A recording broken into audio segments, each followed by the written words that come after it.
everyone. In this quick tutorial, I'm going to show you how can you remove the minimum order restrictions on Temu application. So first of all, you have to open up the application and log into your account.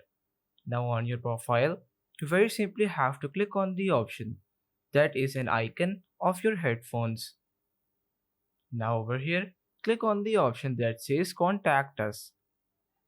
So now from here, you very simply have to type the message that says remove the restrictions.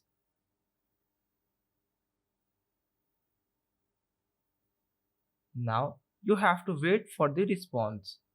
In the response, you have to click on the option that says no, I still want to remove the restrictions. Then again, click on remove the restriction.